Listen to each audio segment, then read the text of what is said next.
Okay, so I'll kick us off. Leon Balogun and Joe Aribo won't make the weekend. They're the players that are ruled out. Alan McGregor is back fit. He's trained with us for the first time yesterday and come through with no issues. Jermaine Defoe still won't be seen till after the international break. Is there anyone else? No, I think that's fine. I think that's it. Morning, Stephen. How Morning, you doing? Charles. Just before you ask the other question, could you tell me about Aribo and Balogun? When you know they're going to be back? Are they going to be back before the international break, or? I think they've both got a very good chance for next week. We obviously haven't got a game in midweek, so I expect them to have a real strong chance for next week. This weekend's come too soon for both. Okay. There have been a number of reports linking Ryan Kent with Leeds United. Has there been any contact from Leeds to Rangers? And if not, it's presumably a hands-off message if there was any interest. Yeah, that is the message for sure. Hands off. Ryan's a player we admire very much here. He's a player that we've seen develop at Liverpool for a long time. We brought him here on loan. He done ever so well, and then we went and bought Ryan and showed a lot of faith in him, and he's done ever so well, and he's progressing very, very quickly here. He's in a good place, he's in good form, and he's a player we want to keep hold of. But the answer to your question is yes, we have had contact from Leeds, and an opening bid has been really strongly rejected. And presumably, if another one comes back, it would be the same reply? Depends what that bid is, Charles, but the way off with the opening bid is the truth and the reality, and he's a player is not for sale. We don't want to lose Ryan. He's a big part of what we've been trying to build here. We want him to stay here for many, many years, but you know and I know that Premiership teams hold a lot of power, and that's the reality, that's the way it is. We have to accept that. But you know, the message to Leeds is the opening bid's nowhere near the valuation, and the player doesn't really have one because we don't want to sell. Yeah. Ryan's such an important player for you. How much would that affect your plans if a bid came in that the club accepted? Well, look, I think at the moment where it's at now, it's not really worth concerning myself with that situation. He's available for tomorrow. He's playing tomorrow, and that's my main focus right now. I can't really control what happens in the future. I've said it many a times before that every player has a price and a valuation, and you know the way these things work, at some point it gets to the stage where it's probably taken out of my hands. That's the reality of it. But the good thing is that the board are on the same page as me with this one. They don't want to sell. We want the player to stay. He's a big part of our team and our squad and the plans. He's very well liked here. The fans love him. He's a fan's favourite. So I think Leeds have to respect that, because you know, if you look at their main players, you know, they've had a lot of interest in their main players and they've been really strong. You know, Calvin Phillips in the middle, there's been talk about him moving for many, many years. And that's what Ryan means to us. So they need to really think hard if they are going to come again. And you were saying that the English Premier League clubs hold a lot of power, and for a lot of the English players as well, is it a difficult thing to try and draw them away from that when there is interest?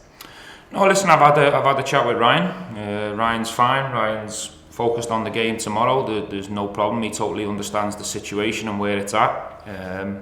He's aware of the Leeds situation, but we just move forward day by day in this situation, and hopefully it goes away. If it doesn't, we'll deal with it if it comes back.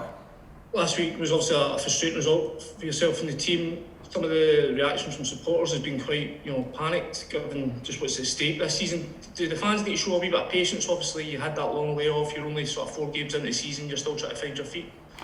Well, I think first and foremost, the fans are well entitled to their opinion.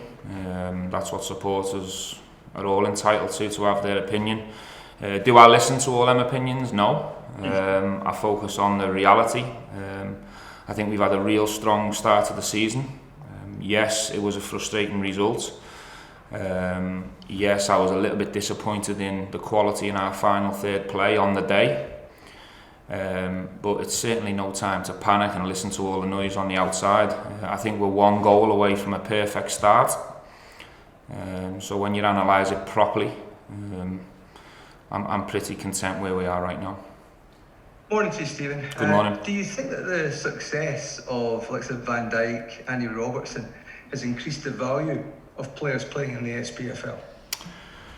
Possibly, yes. I think it's also credit to the work that the coaches and the managers do with these individual players, with the development and giving them the platform to play week in, week out, and creating teams that do well in Europe.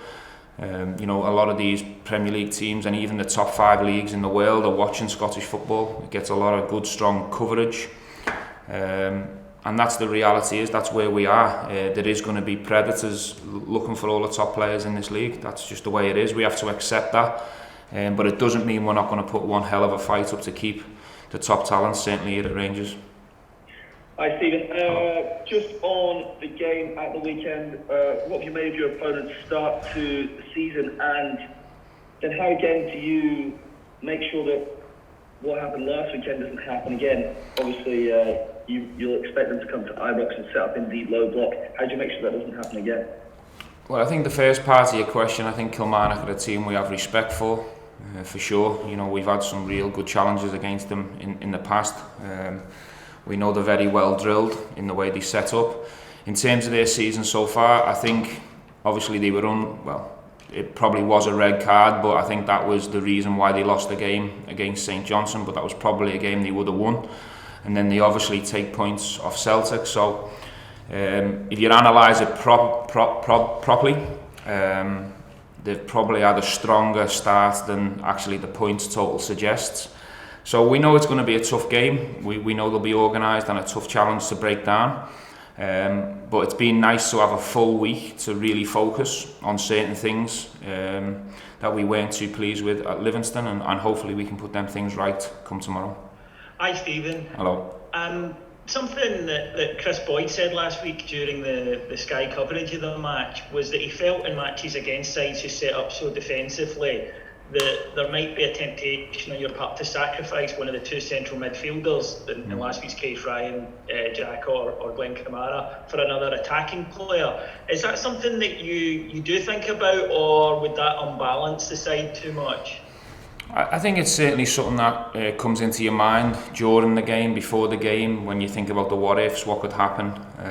But you also have to take into consideration on how we play and how adventurous we are in terms of where our fullbacks go, and the what if scenario if they break out from there. We always like to have balance behind the ball. I certainly respect what Chris's opinion is on this situation. I think if you look at the game, we threw everything we had at it, probably besides Greg Stewart from an attacking point of view. I think it was a day where we probably left it too late to push as hard as we could have. Certainly the last 15-20 minutes were a lot better, but nothing fell for us in the box, and we couldn't provide that moment of quality to win the game. And that is going to be a challenge for us moving forward. You see the reaction from Livingston's assistant manager at the end of the game. This is what teams are going to try and do to Rangers. They're going to just try and derail us and take points away, and it's their cup final and it's their big moment. But we need to just keep doing what we're doing, which is to play as aggressive and as positive as we can.